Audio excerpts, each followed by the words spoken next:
You know, momentum's a crazy thing. When you have it, you don't want to let it go. And when you don't have it, you crave it. As a teacher, a coach, a youth pastor, you know when you have it. But there's some things that get in the way of momentum. Momentum killers. There's apathy, lack of focus, burnout. But I think fear is a big momentum killer. I mean, there's lots of fears. I mean, there's fear of spiders, fear of snakes. There's fear of heights, public speaking. And I know what you're thinking. This guy's a middle school teacher. He's not scared of anything. But I'll tell you what I'm scared of. Vasectomies. That's right, I said it. I told my wife I was going to use this slide, and I said, should I cut it? She goes, you're talking about the slide, right? But no, I'm serious. This is a scary thing. I mean, there are sharp objects involved here. And then, why am I talking so high? And then, there's the embarrassment afterwards. There's the fear of embarrassment. Because one has to go in and take a sample in. I know. And so you find yourself walking down a hallway, sample in hand. Hallway's getting longer. Before I can turn and run, I make eye contact with the receptionist. This is the part of the story where I remind you, I'm a middle school teacher in a small town for 25 years. All of a sudden, the person behind the desk looks up and goes, oh my gosh, it's Mr. Chezem. She comes running around the desk, hugging me. And I'm like, it's good to see you. She goes, what are you doing here? I go, I'm just here to drop some stuff off. Fear's a real thing. Whether it's fear of embarrassment or fear of something else. And fear's not really on my radar. I don't think about fear on a regular basis. I just kind of go through my day, but it came on my radar recently in my classroom. I was teaching something boring like the impact of food surpluses on early civilizations. And I asked a question to my class, and it was crickets. There was nothing. I asked the question again a second time, nothing. Third time I reframed it, I rephrased it. It started to look like a wildlife documentary where the animals start to camouflage themselves into their surroundings, and I'm just waiting, hoping not to draw attention of the predator. I'm looking around the room trying to find a victim. Looking. I saw an eye peek up from underneath some bangs of a young whiting. I said, you. She gave me a great answer. Not a good answer, a great answer, the kind of answer you crave as a teacher. And I said, why didn't you just answer that the first 3 times I asked it? And she said, I was too scared. I said, if I could answer questions like that, I would just walk around all day with my hand up. All day, just say, I got your answer right here. I said, why were you so scared? And her response floored me. She said, if you gave me 20 minutes, I couldn't list all my fears. And another kid said, me too. And another kid said, me too. I said, are you guys serious? We're not just talking about snakes and spiders. We're talking about real stuff. I said, we're talking about real stuff. So within a week or two, I created a blind survey for my students about fear. I started asking them questions, and their responses were crazy. I couldn't believe it was the same group of kids. The same group of kids that laugh at fart jokes and toilet humor, usually told by me. But they gave me real answers. They talked about fears of being evicted again.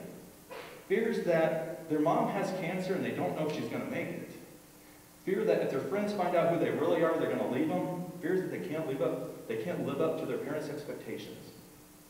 And how they react to fear was just as diverse. Some of the students say they can't get out of bed. Some say they can't sleep, they can't eat. Some students say that they just fill up their day with as many things as they can so they don't think about fear. And some students say they're consumed by it throughout the day. You know, Jim Collins has a book called Good to Great, and he tells us that good is the enemy of great. So I stole this idea. And on my questionnaire I said, what do you think the enemy of fear is? Best answer by far, Chuck Norris. That is genius. Enemy of fear, Chuck Norris. But another answer came up over and over again, and it was love. I found that interesting. And I think my students were right. I think that love is greater than fear. I started to drill down on this, and I started to look at fear through the lens of love. And I came across things like this. John, the disciple of Jesus, reminds us that there is no fear in love. That perfect love drives out fear. And I think think it's true. When you start looking at these two things, you might not think fear and love go together. They don't. They have opposite agendas. They're combatants. They're in a cage match, fighting for our hearts and our minds. Their agenda, fear's agenda is to rob, to steal, to immobilize, to tell us that we're not good enough, that we have no worth, we have no value. The fear creates this disconnect between ourselves and our calling. But love is different. Love calls us into action. Love gives. Love takes time for others. I love how Maya Angelou says this. She says that love recognizes no barriers, it jumps hurdles, leaps fences, penetrates walls, and arrives at its destination full of hope. Isn't that beautiful? I mean, just break that down. Recognizes no barriers, jumps hurdles, leaps fences, penetrates walls. Sounds like Chuck Norris again, doesn't it? Seriously, who knew Chuck Norris and love had so much in common? Chuck Norris did. Trick question. But it's true. And I love the end part of that. Arrive at its destination full of hope. And I think you're there already. You know, have you ever seen a map and it says you are here? You're there already. You are perfectly placed where you're at right now to run into the gap of society. There are gaps all around. My favorite photographer is a man named Thomas Mandelson. He is an incredible photographer. Images of nature, wildlife. One of his most iconic pictures is called Catch of the Day. Isn't that beautiful? You look at, the photographer is perfectly placed for this picture. The bear is perfectly placed. The fish is perfectly placed. Maybe not for the fish, but it is perfectly placed. There's even a small gap. You can see a small gap between the bear and the fish. And speaking metaphorically, I think that's where we're called to live. We're called to live in the gaps and margins of society. Because that's where the lost, the lonely, the hurting, the forgotten, the marginalized people of the world are. That's where we're called to be. You know, the great theologian Craig Oscarson, he's really not, he's just my best friend. And he loves TED Talks, now he's in a TED Talk, because that's what love does, name drop somebody in a TED Talk. He told me this, he said that, self-assessment is kind of a funny thing. Sometimes when we look at ourselves, we feel like we're inadequate. And we feel reluctant then to tackle a task or meet a need in society.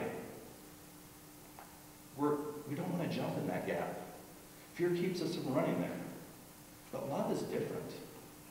Love runs into those gaps. Love takes time for others. As I look at a room full of good-looking, educated, motivated, energetic young people, did I mention good-looking? My wife. You are perfectly placed and you are perfectly equipped to meet the needs and run into the gaps of society. See, fear tells us not to go in there. Love says, hold my beer, I got this, and it runs in there. That's what it does. Love runs into the gaps. I'm going to leave you with a story here. There was a young lady, this was 15 years ago or so, I had in class. I'm going to use an alternate name because she has a very distinct name, but I'm going to call her Sarah for this story.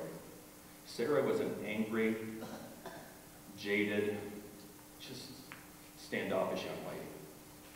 I don't know how to describe her besides that. She hated school. She didn't like me. She didn't want to be in my classroom.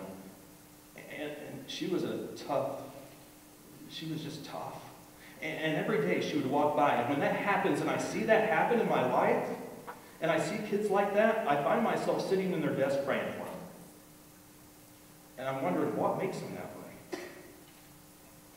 And I realized that there was a gap in her life, and it needed to be filled with something. Because right now it's being filled with anger, but it needed to be filled with love. So every day she would walk by my classroom, and every day I would say, Sarah, it's good to see you. How you doing today? And she would just glare at me. She wouldn't talk. Every day after day, Sarah, it's good to see you. Glad you're here. Glad you can see me today. And every day she would just look at me and glare. Sometimes she would growl. She would just go, grr.